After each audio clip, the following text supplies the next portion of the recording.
Je n'en peux plus de voir toutes ces entreprises tourner en rond parce qu'elles n'ont pas compris qui étaient leurs clients.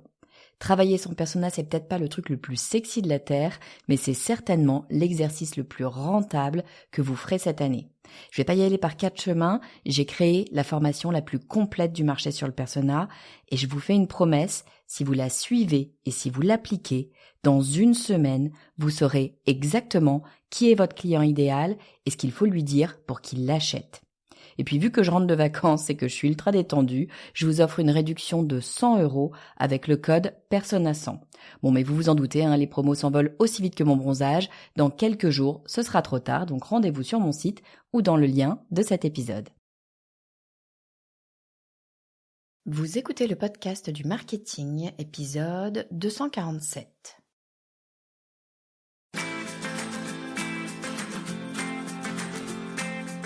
Bonjour et bienvenue, je suis Estelle Ballot et je suis ravie de vous recevoir sur le podcast du marketing. À chaque épisode, je vous propose d'analyser les techniques marketing qui marchent, pas à pas et très concrètement, pour développer votre activité. Vendre un produit, ça n'a rien à voir avec le produit, parce que vos clients n'achètent pas un produit, jamais. Ils achètent une transformation, un avant-après. Avant d'acheter, ils étaient dans une situation inconfortable. Après avoir acheté, ça va beaucoup mieux. Je schématise, mais c'est exactement ce qu'il se passe. Un client n'achète pas un produit, il achète une transformation. C'est vrai pour les produits physiques, les produits digitaux, c'est vrai pour les services, c'est vrai pour les produits plaisir, le B2B, le B2C, c'est vrai à tous les coups. Ce que l'on attend, c'est que quelque chose change. Si vous n'avez pas compris ce qui doit changer, alors vous passez à côté de vos ventes. Ne laissez pas vos clients deviner quel va être le changement que vous leur apporterez, dites-leur. Et ça, c'est la promesse. La promesse, c'est la raison qui va faire acheter votre client, ce que vous allez lui proposer et puis surtout ce que les autres ne proposent pas. En marketing, on parle de USP, Unique Selling Proposition. C'est la raison unique qui fait que, ce que vous proposez, il n'y a que vous qui le proposez. Unique Selling Proposition, ça ne veut pas nécessairement dire finalement que vous êtes réellement le seul. Ça veut dire que vous êtes le seul ou la seule à le proposer comme ça, à le présenter comme ça, à le mettre sous cet angle-là. Et ça, c'est extrêmement important parce qu'encore une fois, on est en train de parler de promesses. On est en train de parler de quelque chose que l'on va imaginer, que l'on prévoit, un futur que l'on imagine pour soi une fois qu'on aura travaillé avec vous votre promesse. Je vais même aller plus loin que ça, le rôle de la promesse, pour moi, il est double. Premier rôle, bien sûr, il s'adresse à votre futur client. Vous allez l'utiliser, par exemple, sur votre page de vente. Extrêmement utile d'utiliser la promesse sur votre page de vente. Et puis j'ai même envie de dire de l'utiliser très tôt, très haut sur votre page de vente parce que la promesse, elle va accrocher le consommateur. Elle va lui dire, oui, il y a un possible, il y a quelque chose qui peut se passer pour que les choses changent, pour que enfin tu te sentes bien, tu te sentes mieux, quel que soit le sentiment qu'on veut mettre derrière notre transformation, mais les choses vont enfin pouvoir changer pour toi. Donc ça va accrocher la personne, ça va lui donner en fait de bonnes raisons d'aller voir ce que vous avez à proposer en détail, comment ça fonctionne, ce qu'il faut qu'elle fasse, quelles sont peut-être les contraintes d'ailleurs, mais en tout cas d'aller creuser le sujet. Il faut attiser sa curiosité, il faut l'accrocher avec cette fameuse promesse. Et le deuxième rôle pour moi de cette promesse, c'est un rôle pour vous, pour la personne qui développe le produit, qui développe le service, pour l'entreprise. Si vous êtes une entreprise plus structurée, peu importe, c'est vraiment un rôle interne. C'est-à-dire que dans une réflexion marketing, de commencer par poser les fondamentaux, comprendre son client par exemple, définir son offre, etc., construire une promesse claire, ça va vous permettre d'orienter de façon très précise votre produit, votre service et sa communication. Vous allez travailler sur la promesse, ça va vous permettre d'orienter votre communication et tous vos outils pour répondre à cette promesse. Et ça, c'est absolument crucial parce qu'encore une fois, c'est cette unique selling proposition, la véritable raison pour laquelle on va venir travailler avec vous et pas avec votre voisin. Le truc, c'est qu'il y a des chances que vous ne soyez pas le seul ou la seule à proposer ce produit, à proposer ce service. Pour quelle raison est-ce qu'on va venir travailler avec vous et pas avec votre voisin? La promesse va faire ce job-là. Bon, mais alors à quoi ça ressemble une promesse? Oui, parce qu'il va falloir la rédiger, cette promesse, évidemment, hein, que ce soit pour vos clients ou que ce soit pour vous en interne, pour travailler en interne. Si vous avez juste une vague idée, un vague concept de quelle est votre promesse, ça va pas fonctionner. Il va falloir être en mesure de l'écrire. Donc, qu'est-ce que ça va être que cette promesse? Ça ne va en aucun cas être un pavé, ça va être une phrase. Une phrase et une phrase courte. Pourquoi? Parce que ça va vous obliger à essentialiser. Essentialiser, c'est extrêmement important en marketing, ça force à trouver les mots justes. Ça force à aller creuser les éléments pour comprendre où sont les leviers, quels sont les éléments qui vont faire basculer les choses. De façon générale d'ailleurs. Mais sur la promesse, extrêmement important d'aller chercher une phrase courte pour véritablement trouver les mots appropriés. Alors la phrase courte, c'est la forme, mais qu'est-ce qu'elle fait, cette phrase courte? Eh bien, pour qu'elle fonctionne, il faut qu'elle soulage une douleur.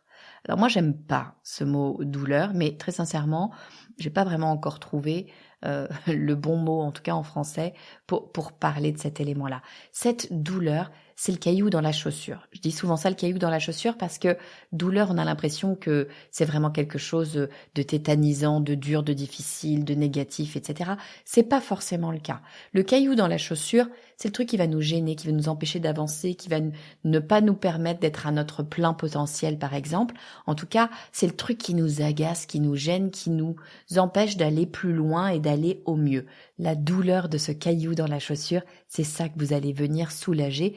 Il faut donc commencer par comprendre quel est le caillou dans la chaussure de votre client. Et pour ça donc, il faut connaître vos clients, il faut connaître votre persona, votre client idéal, savoir comment il fonctionne, savoir ce qui le fait avancer, savoir ce qui l'empêche, savoir ce qui l'embête, savoir quelles sont ses douleurs. C'est ça, véritablement. Travailler un persona, c'est pas juste un petit portrait robot, c'est comprendre le fond de la problématique de vos clients. Ça, ce sont des éléments que je travaille évidemment en profondeur dans ma formation stratégie persona.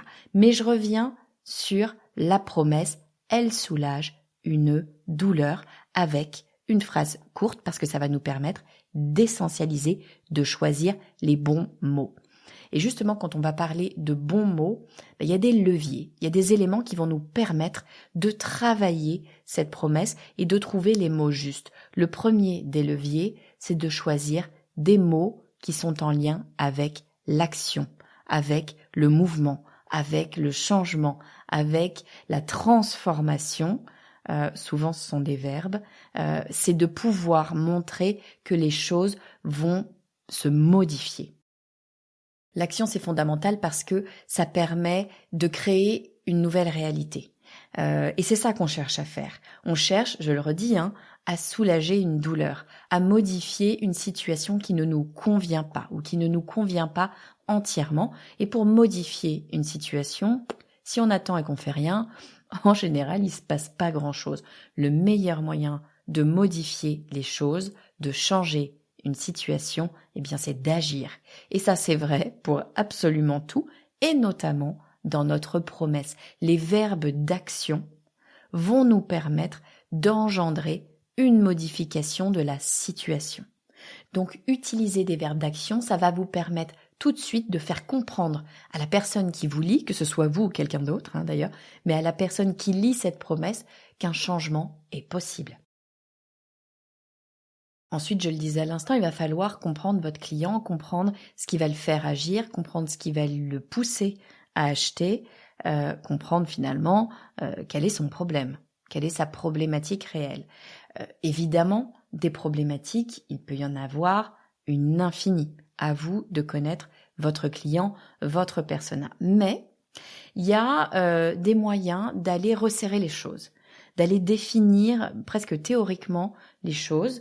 Il y a un marketeur qui s'appelle Jim Edwards, qui est un marketeur assez connu, puisque il a travaillé avec Russell Brunson, le créateur de ClickFunnels. Si vous connaissez pas ClickFunnels, c'est un outil qui vous permet de créer des pages de vente. Jim Edwards, il a catégorisé les besoins des clients, les besoins un peu fondamentaux des clients, parce qu'en fait, quel que soit notre besoin, il va toujours tourner autour d'un élément assez fondamental. C'est un peu la pyramide de Maslow, si vous vous souvenez de vos cours d'économie.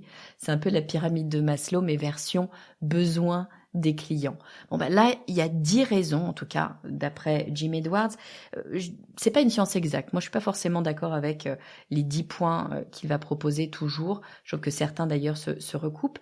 Mais je trouve que c'est très intéressant d'aller se poser la question à travers une liste et d'aller voir si, notre client va pouvoir rentrer dans ces cases-là, ou en tout cas, si on va pouvoir venir comprendre sa douleur à travers ce prisme des 10 besoins des clients. Je vous livre ces 10 besoins de Jim Edwards. Le premier, ça va être de gagner de l'argent. La raison pour laquelle il va travailler avec vous, c'est parce qu'il pense qu'il va gagner de l'argent en travaillant avec vous. La deuxième, c'est un peu le pendant, c'est d'économiser de l'argent. Il pense que si il travaille avec vous, ça va lui coûter moins cher. La troisième, ça va être autour du temps. C'est comment est-ce qu'on va faire pour gagner du temps. On dit le temps c'est de l'argent. Oui, c'est un peu le néoluxe. On appelle ça le néoluxe. C'est une fois qu'on a tout ce qui tourne autour de l'argent, de la production du capital, etc. On va aller chercher le temps et acheter son temps. Gagner du temps. Quatrième, éviter les efforts. Ça, on connaît bien, surtout avec la Gen Z. Le moins on aura d'efforts à faire. Je dis la Gen Z, c'est pas très juste. On est tous sur ChatGPT à essayer d'en faire le moins possible. Donc, c'est ancré, évidemment, dans notre façon de fonctionner, dans notre société maintenant. La preuve, c'est que c'est dans ces fameux 10 besoins, éviter les efforts, en faire le moins possible. Le cinquième besoin, ça va être de réduire une véritable douleur. Là, pour le coup, une douleur physique ou une douleur mentale. Sixième besoin, être plus à l'aise, se sentir mieux, se sentir à sa place finalement. Septième, là on rejoint la pyramide de Maslow, être propre, avoir une bonne hygiène de vie pour être en meilleure santé. Alors je pense que c'est plus le côté meilleure santé que propreté à mon sens, mais enfin pourquoi pas. Huitième besoin, obtenir la validation de ses pairs. Alors ça pour le coup, je trouve qu'il y a une vraie valeur là-dessus parce que notre cerveau a besoin de la validation des pairs. Vous direz ce que vous voulez, l'animal est un animal grégaire. On a besoin des autres, même quand on est introverti comme moi, on a besoin des autres et donc de l'appréciation des autres. On vit quelque part à travers le groupe. Donc, obtenir la validation sociale de nos pairs, c'est un besoin essentiel. Neuvième besoin, nous sentir aimés. Évidemment, ça va avec l'aspect grégaire de l'humain. On a besoin de se sentir aimé et je rajouterais aussi on a besoin d'aimer. Je pense que les deux sont intéressants. Et dixième besoin, améliorer notre statut social. Et maintenant, le statut social, c'est aussi la popularité. Les réseaux sociaux ont démocratisé ce besoin de popularité, ce besoin d'exister. Donc maintenant, le statut social, ça passe aussi par l'existence sociale. Donc je vous les redonne, les 10 besoins selon Jim Edwards. 1. Gagner de l'argent. 2. Économiser de l'argent. 3. Gagner du temps. 4. Éviter les efforts. 5. Réduire la douleur physique ou mentale. 6. Être plus à l'aise. 7. Être en meilleure santé. 8. Obtenir la validation sociale de nos pairs. 9. Nous sentir aimés. Et 10. Améliorer notre statut social.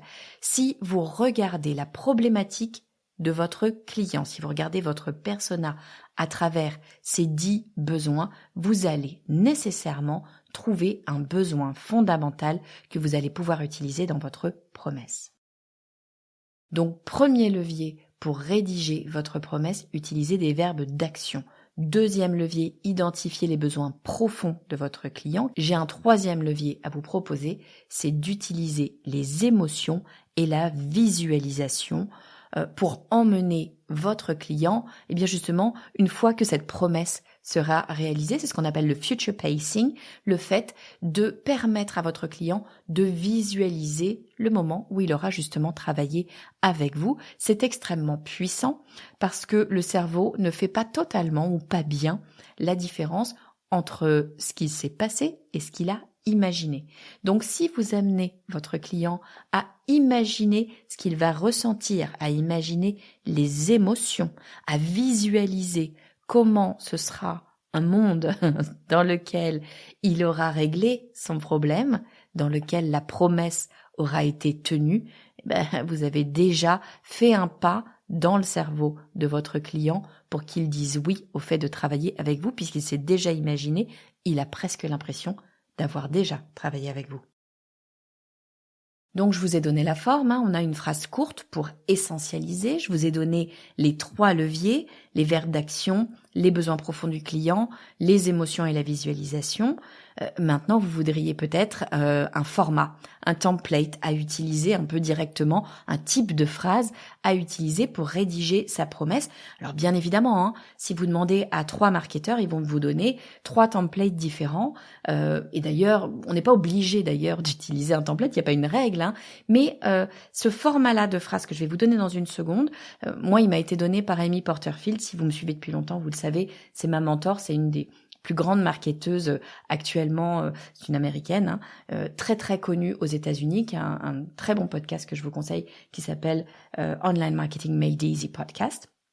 Évidemment en anglais, mais Amy Porterfield, elle donne ce format-là, ce template-là, je vous le donne. En gros, vous dites, et vous remplacez par ce qui vous concerne bien sûr, avec ce produit. Là, vous mettez votre produit, votre service que vous voulez. Avec ce produit, vous allez, ensuite vous mettez le verbe d'action.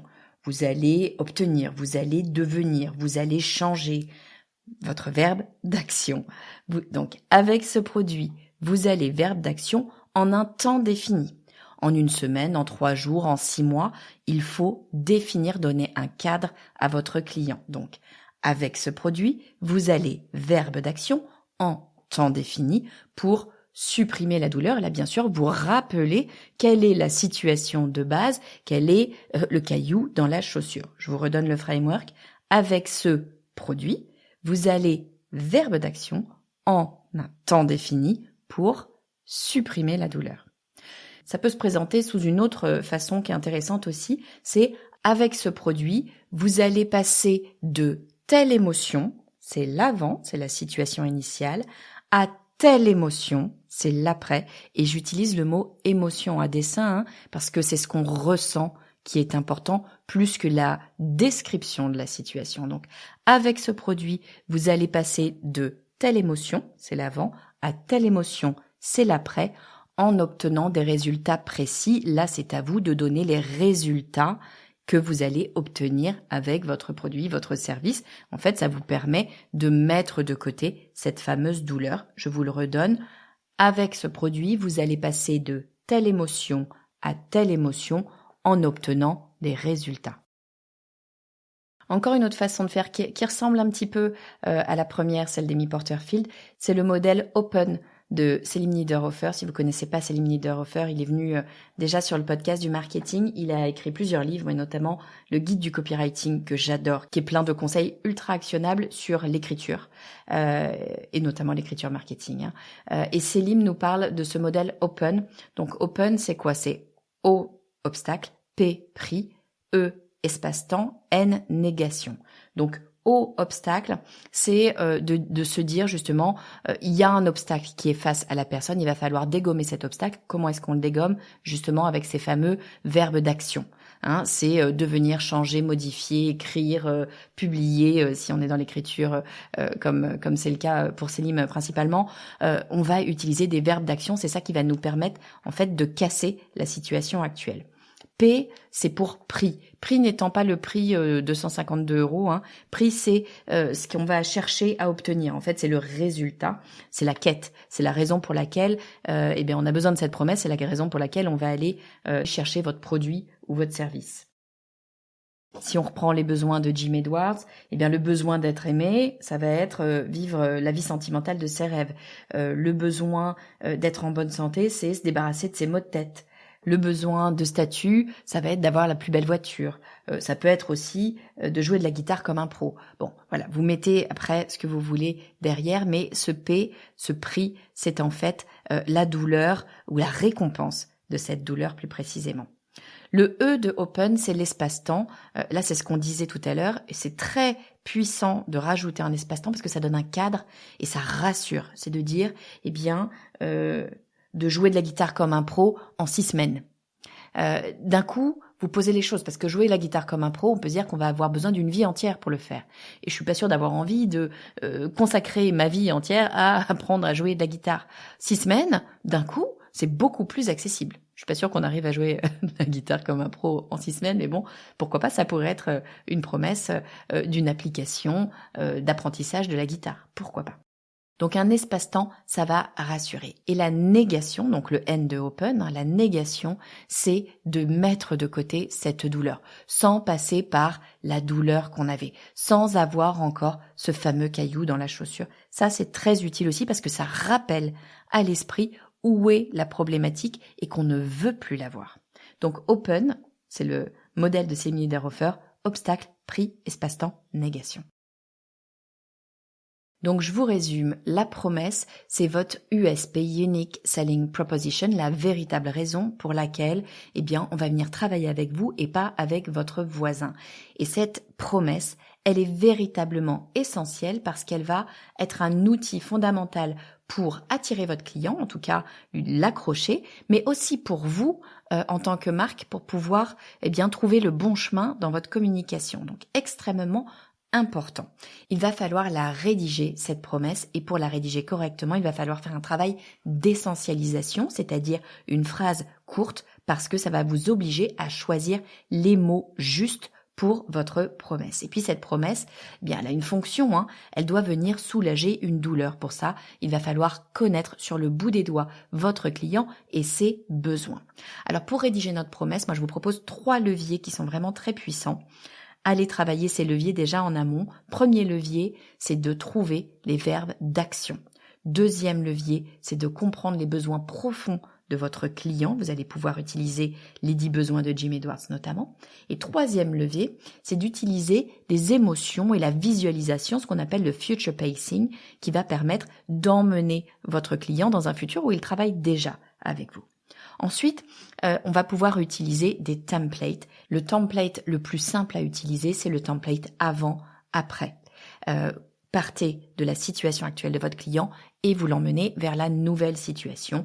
Et pour ça, on va utiliser un template simple avec ce produit. Vous allez verbe d'action en un temps défini pour supprimer la douleur. Et puis on peut trouver d'autres façons de le présenter avec le template, avec ce produit. Vous allez passer de telle émotion à telle émotion pour expérimenter des résultats, ou le système open de Céline Niederhofer, obstacle, prix, espace-temps, négation. J'espère que cet épisode vous aura été utile et que vous avez en tête l'importance maintenant de la promesse marketing. Non, ça n'est pas que du blabla marketing. Je vous souhaite de trouver la promesse idéale pour votre produit ou votre service. Si vous avez aimé cet épisode, un très bon moyen de me soutenir, de soutenir le podcast du marketing, c'est de laisser un avis 5 étoiles sur Apple Podcast ou un avis sur cet épisode-là précisément sur Spotify. Je vous dis à très vite.